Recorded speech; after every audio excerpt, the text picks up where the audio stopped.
Bonjour à toutes et à tous, bienvenue dans Cinécast. Salut Thibaut. Salut Guillaume. Cinécast, c'est l'émission qui vous fait découvrir les dernières sorties cinéma et streaming. Et avant de plonger notre film du jour qui s'appelle Good Boy, pensez à vous abonner sur la plateforme de votre choix, pardon, à liker si vous êtes sur YouTube ou à laisser un avis sur votre application de podcast favorite. Good Boy, ça sort le 29 octobre dans les salles belges et puis le 10 octobre sur Shadows en France. C'est un film d'horreur, d'épouvante, thriller dans ce genre-là en tout cas, de Ben Leonberg avec Shane Jensen, Ariel Friedman et Larry Fessenden. Alors de quoi ça parle ce film? Ça parle d'un chien loyal qui comprend que des entités obscures menacent son compagnon humain. Donc on a compris, c'est un film du point de vue du chien et l'animal doit se battre pour protéger celui qu'il aime le plus. Concept étrange, film, on va dire film fauché, mais gentiment, c'est pas méchamment que je le dis, mais c'est un film en tout cas, fait pour, 2-3 francs 6 sous, et on regarde tout de suite un extrait de la bande annonce parce que ça a l'air quand même étonnant.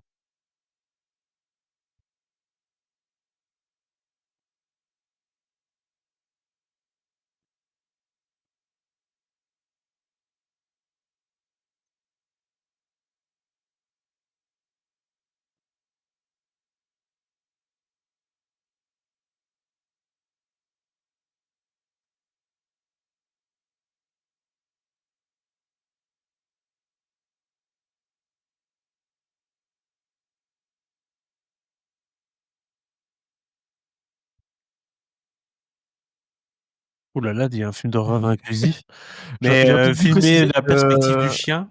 j'aurais peut-être dû préciser que ça allait pas beaucoup parler pendant la bande annonce, Alors, plutôt c'est des clair. bruits d'ambiance. Est-ce que ça parle beaucoup dans le film? À part forcément le chien ne parle pas, mais je suppose qu'il assiste à beaucoup de scènes de blabla. Bah, alors, en fait, l'histoire, c'est que son maître va, qui a une maladie, il a vraiment une maladie, pulmonaire, je sais plus, enfin voilà, un truc, assez costaud quand même, qui fait qu'il crache du sang, enfin voilà, truc pas très sympa.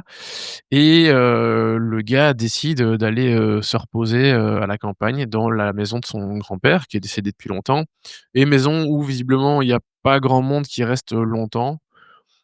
Est-ce qu'elle est hantée, ceci, cela, va savoir.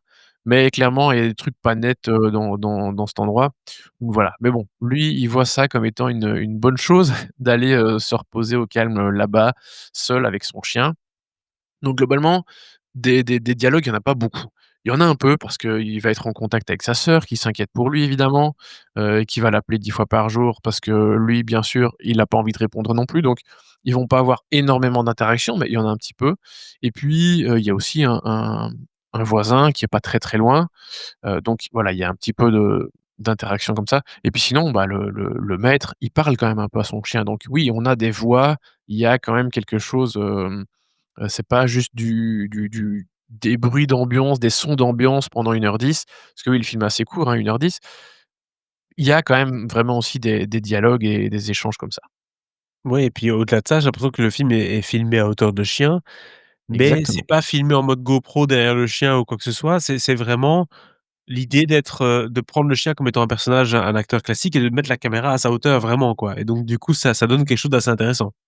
Ouais, ça, c'est un truc, dont j'avais un peu peur, c'est de tu vois, qu'on voit à travers les yeux du chien en Ouais, permanence, tu ouais. sais, comme si la caméra était ses yeux, et si ça avait été ça, je pense que ça aurait été assez infernal. Mais non, heureusement, ils font quand même bien sûr du chien le personnage principal.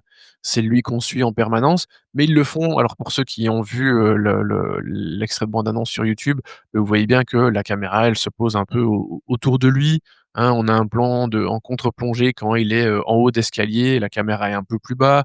Quand il descend, enfin quand il marche, on est, sur le côté ou derrière, enfin voilà, ça change un peu, parfois on a un peu de face, donc ça dépend. Mais ça fait quand même de lui le personnage principal, il y a aucun doute là-dessus. Et puis je trouve que ça amène un peu de diversité au niveau des plans et que c'est un peu plus intéressant et un peu plus sympa à suivre. Parce que vraiment, je pense que ça aurait été absolument horrible à regarder si ça avait été à travers ses yeux tout le temps. Tu sais, il suffit qu'il court ceci, cela, ça aurait été, shaky cam, des trucs, vraiment horribles.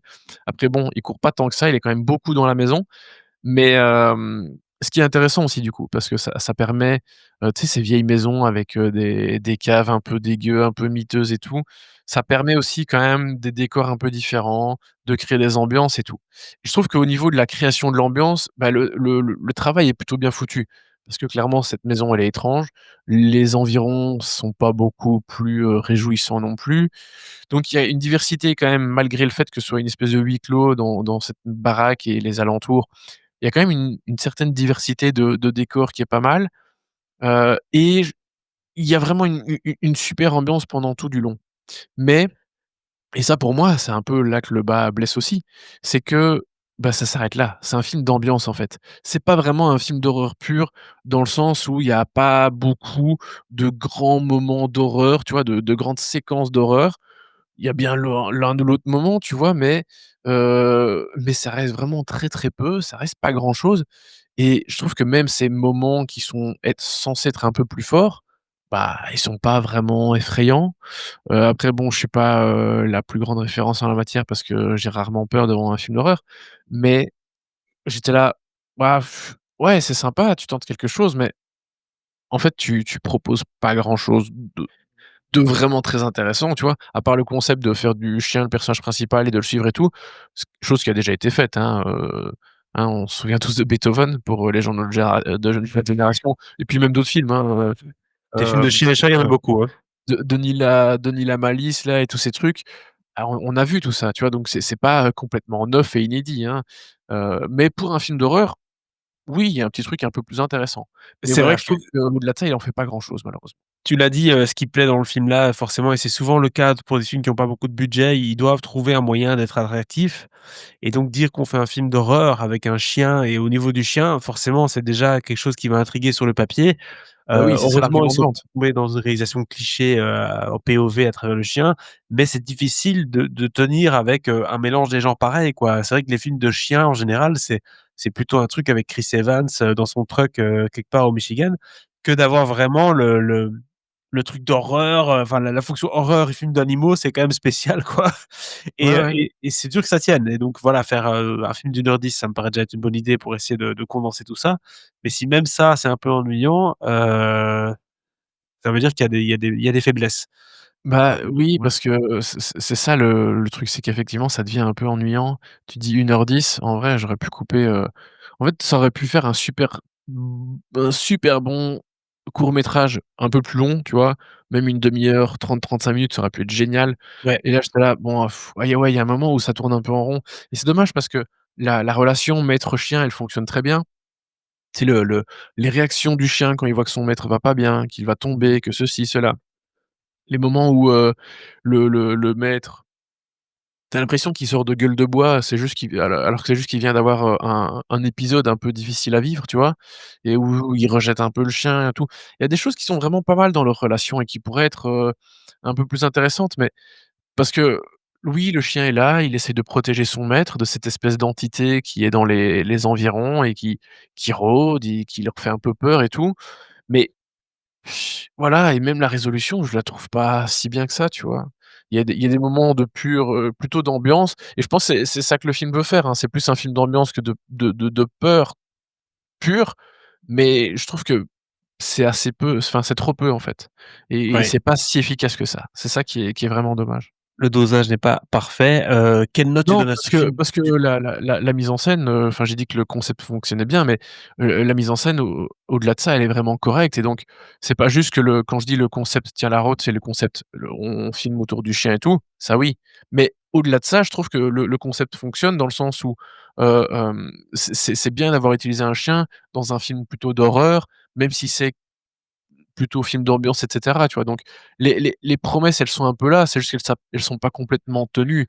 Donc c'est pas un ratage total ni au niveau de la mise en scène et tout. C'est juste que je pense que le film, au niveau de son histoire, de ce qu'il a raconté, et même au niveau de tu sais, de la maladie, la relation entre le maître, le chien et cetera, bah, c'est peut-être un petit peu inconsistant, quoi, c'est tout. Voilà et quelle note du coup tu donnes à ce film, Thibaut? Good Boy? Bah, je vais être un peu dur, mais je donne une étoile. 1 étoile du coup pour ce Ouais. Good Boy Et pour un essai j'ai vu plein de gens amateurs de genre, aimer le film, donner plutôt genre 3 étoiles, trucs comme ça, mais voilà, je trouve que le film tient pas complètement ses promesses et que malheureusement, c'est pas à la hauteur non plus des espérances, quoi. Voilà, vous l'avez compris, un peu décevant ce Good Boy malgré les bonnes intentions. 1 étoile, ça c'est la note que Thibaut lui a attribuée. N'hésitez pas à nous dire dans les commentaires ce que vous avez pensé du film et quelle note vous lui attribuerez vous-même, hein, si vous avez été, agréablement surpris ou bien déçu par ce Good Boy. Abonnez-vous au podcast sur la plateforme de votre choix pour ne pas manquer nos prochaines recommandations. On se dit à très bientôt. Ciao, ciao. Ciao, ciao.